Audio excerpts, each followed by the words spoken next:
This is the traveling exhibit from the Minnesota Historical Society, and this is Electrifying Minnesota.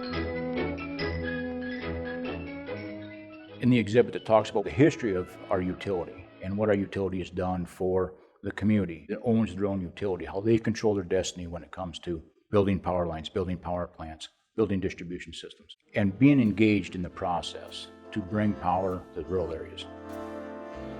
We provide a lot of the historical material and equipment that's inside the Historical Museum here.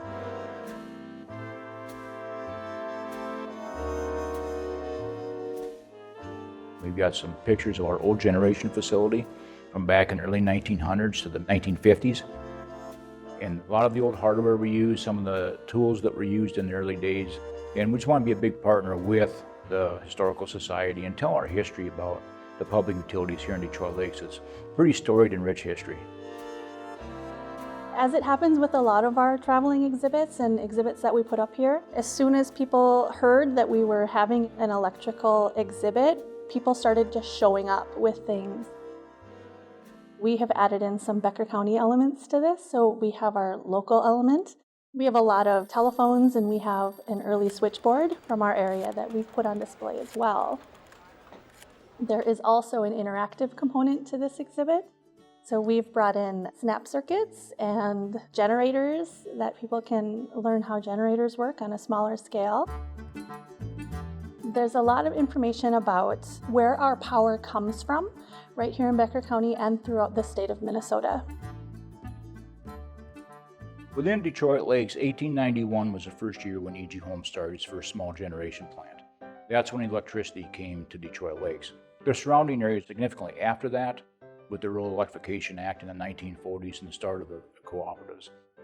Communities about the size of Detroit Lakes, where they had interested people to bring generation in and start their own generation facilities, did that.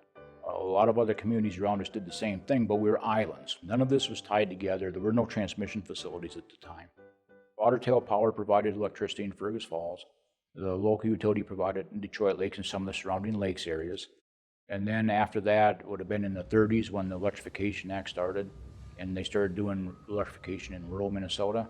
And then that even took on until into the late 1950s before a lot of areas in rural Minnesota became electrified. We're all parents here at the museum, and we know that kids like to learn by touching things, so we always make sure that there's lots of interactive activities for kids and families. They're playing while they're learning, but hopefully they're taking these little tidbits home as knowledge.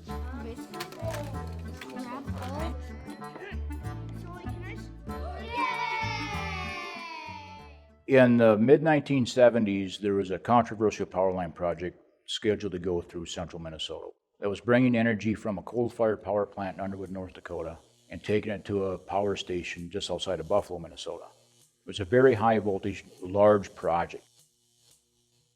They wanted to run power lines through people's land that they were using as farmland. They were making a living off that land, and all of a sudden, the state wanted to take that land away from them and put power lines through.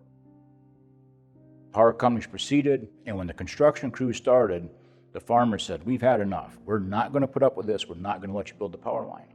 It got very, very contentious between the farmers and the construction crews.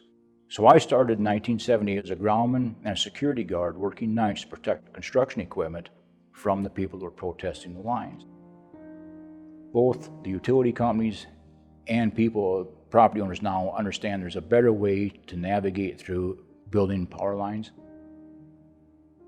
Take a look at some of the tools and equipment used by the line crews back in the day, and think about the evolution of the line crew when they climbed everything by climbers and belts and hooks, we call them, to the bucket trucks we use today. We did learn that there were a lot of line women as well. There's some information on our panels about the women who were forefront in getting the power to our area. Oh, how far has electricity come? A long ways. If you think about the early generation facilities where we used coal as a heat source, now we're using renewable energy to bring power to the community of Detroit Lakes. And that's an exciting time to be involved with the change and evolution of our power supply. It's come a long ways in the last 100 years, and it's going to be amazing what it does in the next 20 or 25 years.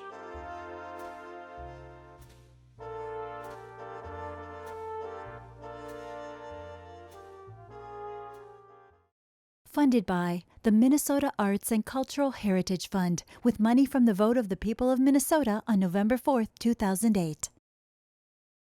And by the members of Prairie Public.